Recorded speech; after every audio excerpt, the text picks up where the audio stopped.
What Thank would be you. helpful today? Yes, well, I would like some support with my niche, Hmm. and I'm not sure if the support I need is clarifying my niche. Maybe I'm trying to squish too much together, or if it is learning how to talk about my niche a little bit more clearly, or maybe it's some combination. Okay, cool. Let's find out. Okay. All right. Um, so I work with trans folks, trans and non-binary teens and adults, Hmm. and I would say usually where the work we're doing is related to transition support or to trauma work. Hmm. And so that could just be like the simplest way to go. And I also like to work with people of all genders Hmm. um, in relation to relational trauma and gender-based violence. Hmm. So I've tried to like squish it all together. Um, and how that's looked so far in my current website copy that I don't it feels like too much, but what I've done so far is I've described it as helping adults and teens of all genders who have not felt seen or accepted in a vital relationship. Um, and I don't know that my ideal clients usually come in if they're coming in about trauma. They know that there's been a trauma and that is why they're coming in. But Hmm. I don't know if they've gotten to the point where they realize, like, oh, they have needs that they deserve to have met that haven't been met yet. Got it.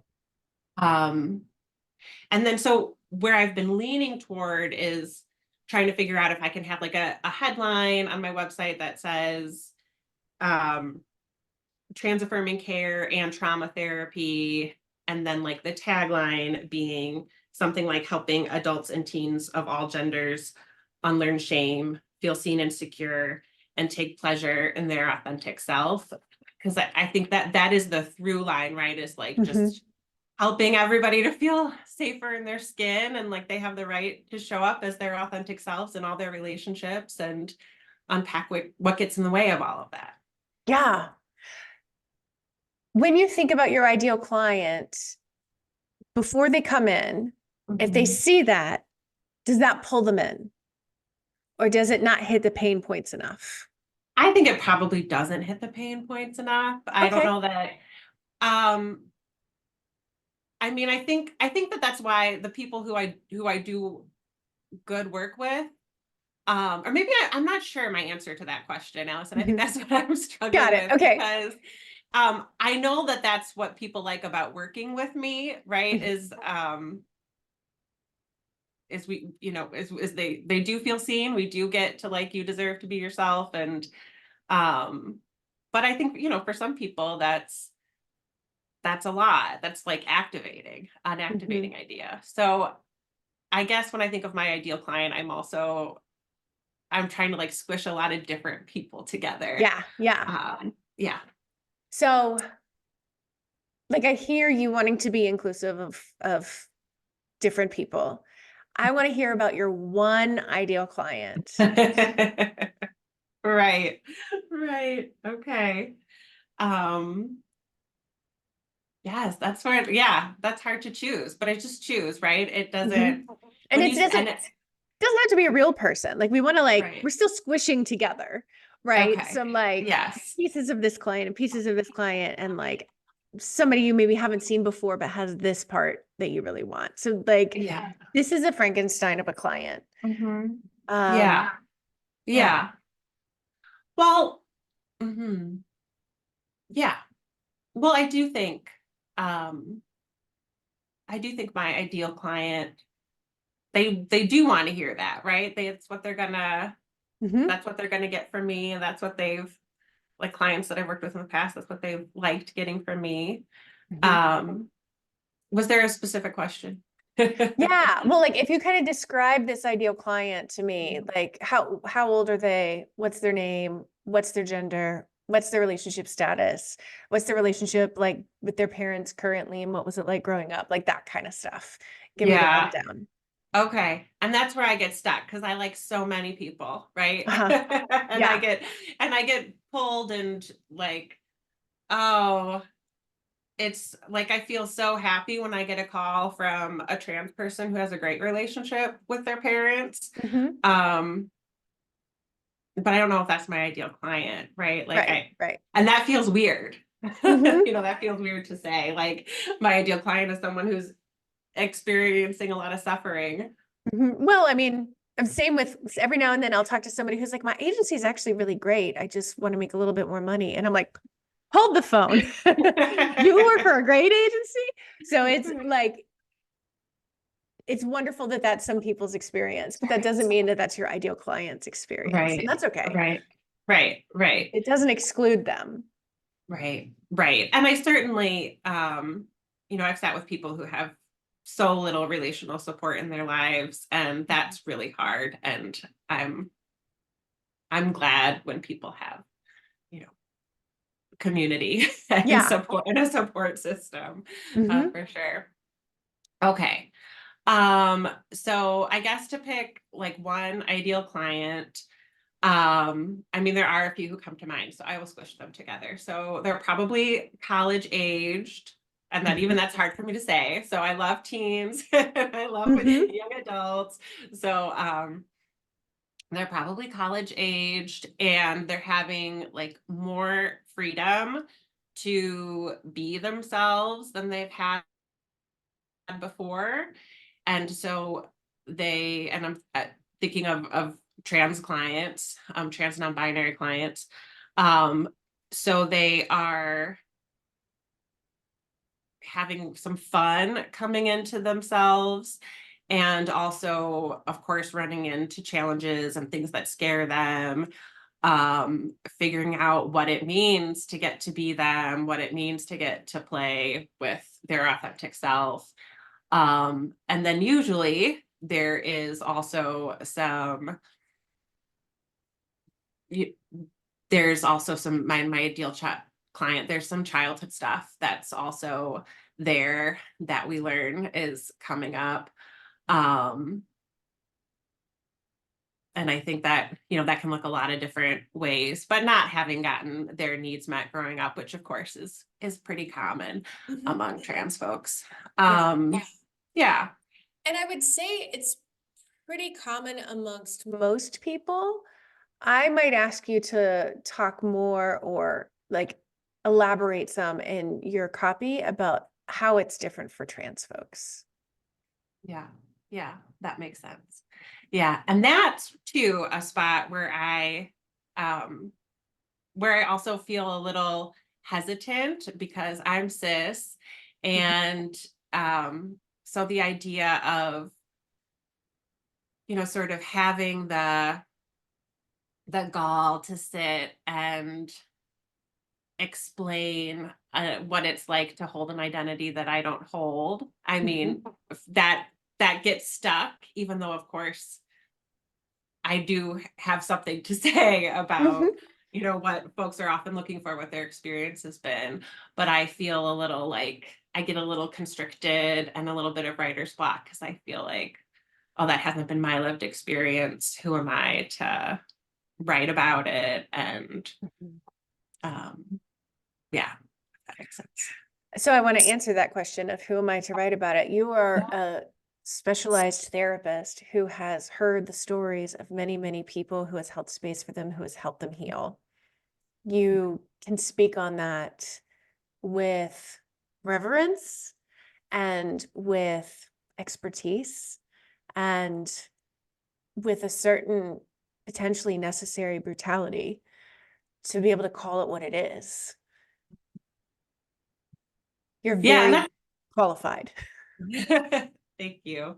And all of those things are true. I mean, yeah, there's a reason I do this work and I feel ready to specialize in it in private practice. So, Yeah. yeah. Okay. Thanks, Allison. Mhm. Yeah. Absolutely. Yeah. Yeah. I'm thinking too about the trans population, because I'm hearing you say like, and all genders, opening it up. And for the trans and non-binary population, there has been this, they have lived their life in this very strict binary that did not fit for them. And to be able to very specifically make space for them, I think is so important instead of watering it down at all. Yeah. Yeah. Yeah. I follow that. And, you know, and I live in the South, so it feels Mhm. especially important here. And I'm not from the South, so I'm here because I moved, and I moved from a state that is, I'm doing agency work where very different environment of access to care and Mhm. access to affirming healthcare, medical providers, everything. And it's very different here. Mhm. So yeah, I just think that also speaks to your point of like making it easy to tell whether or not I am a safe person who's gonna be able to support trans folks. Mhm. Yeah. Yeah. Yeah. And I think too, it might make sense in your about me to be like, I'm cis. Mhm. Yeah. So that it's out there. And people aren't wondering or Mhm. questioning or coming and looking for an Adam's apple or, like just trying to figure it out while Mhm. also being there for themselves, that you can say like, I'm cis and here's why I care about working with trans and non-binary folks. Yeah. Um, Yeah. And that way, if they are specifically looking for somebody who has their lived experience, they have that option to not call you, But if they're like, yeah, I can, like, she seems down, like, this would be good Yeah. care, then they're going to call you too, So, Yeah. Yeah.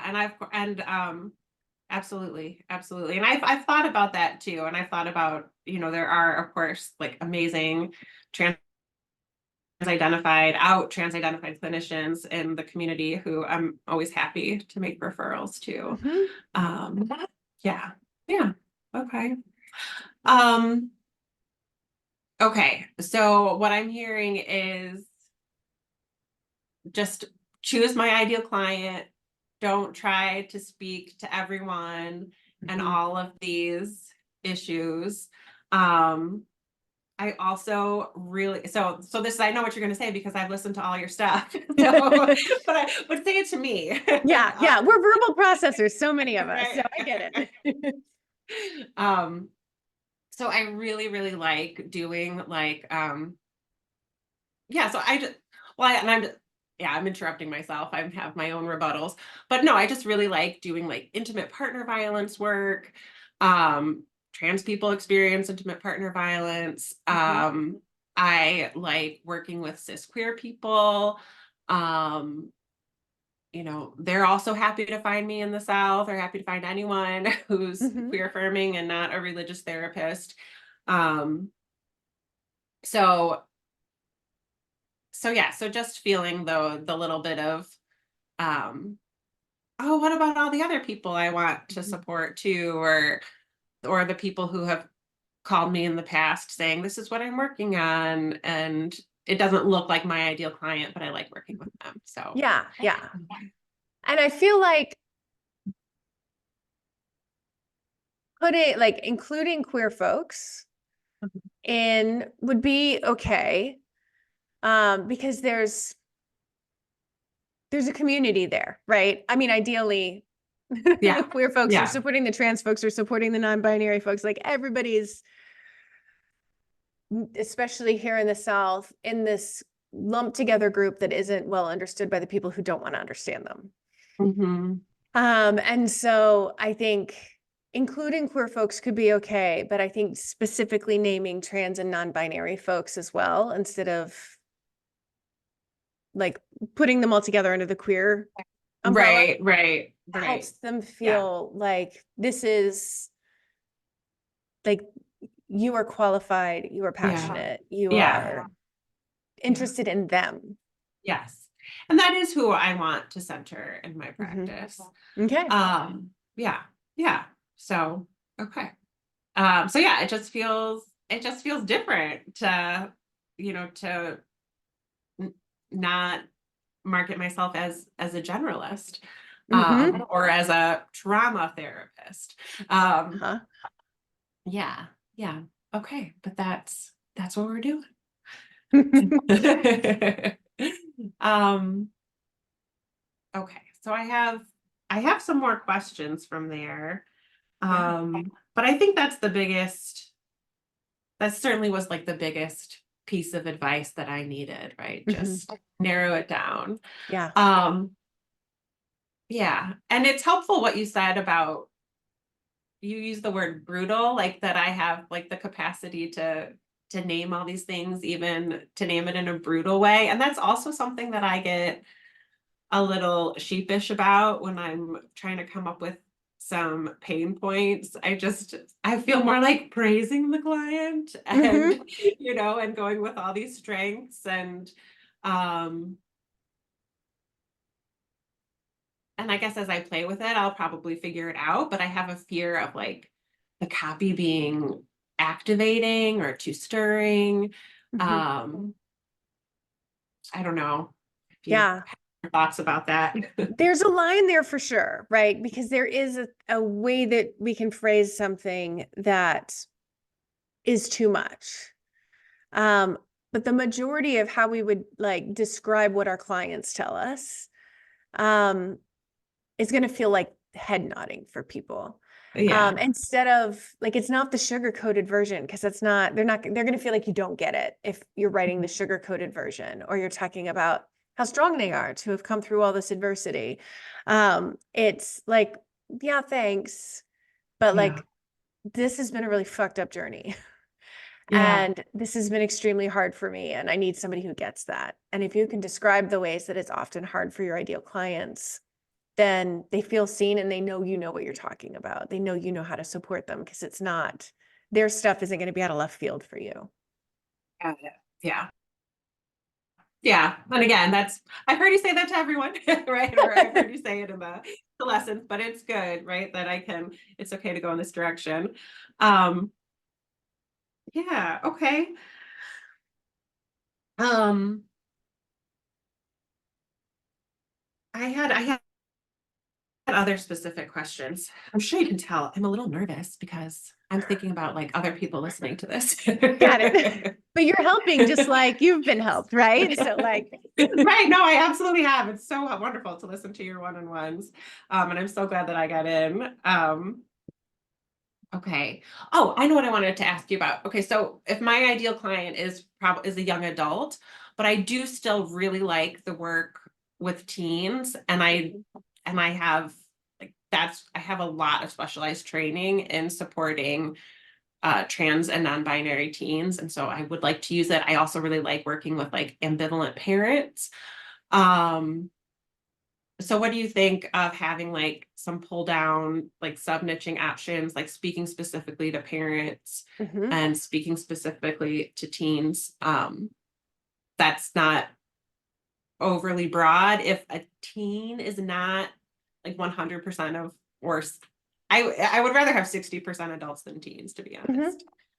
Yeah, I think a drop down is totally great. And I might have, because the teen may find you, but still most of the time it's going to be the worried parent. So I might have Yeah. drop downs of like teens, ambivalent parents, or however they might describe themselves, and worried Yeah. parents. Okay. So you can speak to that worried, like already marching, already like activist mom or dad or whatever who's like Oh worried yeah. about their teenager and is like ready to come in and bring their kid with them so that they can get the support they need outside of the home. Right. So Yeah. you've got those parents. Those are the ones most likely to bring your teens in probably. Yeah. And Yeah. then you've got like maybe just for the ambivalent parents. And there might be a different word for ambivalent. Right. That's my favorite word. But Yeah. Yeah. I mean, it may like I know exactly who you're talking about when you say it, but do they Yeah. know they're ambivalent? Like, is that how they describe themselves? It Yeah. might be confused Okay. parents. Yeah. And then of course, I was just thinking of saying parents, and I'm just even worried about, and I shouldn't, I mean, a teen seeing that, like a confused parent, even though, it's just so painful, right? Mhm. But confused is less, I think, hurtful than, Mhm. like a grieving parent or something. That wouldn't be what I'd say. Right. Um, Right. Yeah. And the copy you would write in that, I think it's important, like you're saying, like write it assuming that the teenager would read it too. So you're not also not saying anything they probably haven't thought or heard. Exactly. Exactly. And so just naming it will help the parent feel seen and will help the teen feel like, okay, well, she knows what she's talking about, you know? Right. Because So then I get to ideally I'll be removing that burden from the teen of having to Right. convince the parent of all the things that the parent is needing to be convinced of. mhm, That and the education piece. yeah. Yeah. Okay. Okay. But I would definitely separate out the parents. Like let Okay. them have their own tabs because they're coming from such different places. And if the confused parent is like landing on the parent page and it's talking to at any point that parent who's like really on board and really supportive, they're gonna either feel like I don't know why we've got fireworks behind my head right now. I don't know. I did that one earlier today. I'm just using my hands. Yeah. But they have this experience of like, oh, I'm not a good enough parent, or these people are just brainwashed or whatever, but it makes them feel othered to see Mhm. that on the same page as their experience of like, they love their kid. They just don't know what to do with this information. It's not something they grew up with. Right. Like coming from this empathetic place of like, they genuinely want to wrap their heads around it. They're not sure how they feel about it, but they know they love their kid, bottom Yeah. line. Yeah. Yeah. Okay. That is helpful. I hadn't thought about speaking to two different groups of parents before on the website. So that's a great idea. Okay. And so more like, yeah, nitty-gritty on the website pieces like that. So a lot of the website recommendations, I don't know if I've heard them from you necessarily, or like, or if this has to do with SEO. I don't know nothing about any of that stuff, so I'm gonna learn. But say like this is what you do, you know, in your city, so that people can find you. So I provide in-person services, and then I provide in-person services in Tennessee and online, you know, in one city, and then online services in Illinois. But I'm from Chicago, so it's mostly like Chicago is where people are still finding me there. I'm like, know some of the medical providers there. So yeah, I'm just wondering, like, in your web, do you put it all in? It just feels like in-person services in this city and online services throughout the state. Is that too wordy for a website, or do you recommend doing that? Yeah, I recommend doing it. I think it's just finessing it. So, you know, see me in person in Johnson City, Tennessee, or Nashville, Tennessee, or wherever. Um, or work with me online in Tennessee, whether you're in Tennessee or Illinois, something like that. So, yeah, and it can just be at the very bottom of your website and on your contact page. You can be Okay. explicit about it. Got it. Not as like the primary top headline. That's what I Yeah. see a lot of templates do. I do Okay. too. And I'm like, if they found you, they're likely in one of those states. Right. There you go. And so like to still have it, you know, visible at the bottom, like, but Okay. they want to see their pain first, basically. They want to, their question coming to your website is, can you help me? They don't care what state you're in. So, Okay. Okay. And so, yeah, I guess just like then to wrap up and make sure I'm clear on the niching thing. So you'd recommend, so if my ideal client is, so my ideal client is a young trans-identified person who is, you know, exploring identity in transition, and they also have some relational attachment wounds, as we all do. mhm.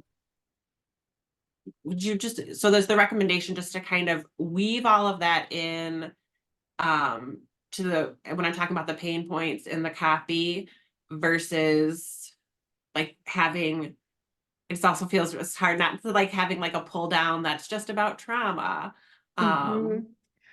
I think if your ideal client is really like coming in because of this like transition phase and like getting started there and playing with identity and struggling through identity and all of that, I would speak about that.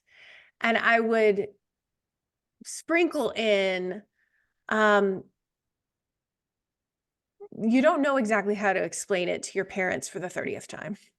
Like you're like some of the things that are happening relationally that are making it difficult, like I would sprinkle it in the context of the transition, or maybe like you haven't told your parents yet. Um, and you're not exactly sure how you're going to, but you also know they shouldn't be surprised. Like these kinds of things, like to make it, unless they're coming in with like, and I've got all this trauma from childhood, I would make the trauma like a dessert, I guess. I don't know. Maybe I'm hungry right now. But like this is it's not the entree. So Yeah. Yeah. Okay. Okay. And that's yeah, that's what feels it does feel like that little pull of like I don't know, maybe my ideal client is someone where trauma is at the fore. right. Um so and Yeah. if yeah, and if that's the case, my ideal client is still it still would be speaking to trans and non-binary clients Mhm. who have had this kind of trauma. Right. Um And I think that our like trans and non-binary clients, because they've already been through so much just being themselves or figuring out who they are, they tend to be a lot more aware of something having been Mhm. trauma than a lot of people who might Mhm. have had like an easier transition through up to this point in life, Mhm. where they're easy to be like, well, that wasn't, I mean, that sucked, but it wasn't awful. Whereas Yeah. somebody who's been like, this was an injustice, or this was like a traumatic experience for me. There's maybe more understanding amongst, particularly like a young trans and non-binary, because Yeah. there's so much more conversation about it now, and it's not as Yeah. shamed as it once was. Yeah, So, absolutely. Okay. Okay. Yeah. All right. all I got right. it. All right. It was great talking to you. Yeah, it was great talking to you. Thank you so much for everything. Sure. I'll see you later. All right, sounds good. Thanks. Bye.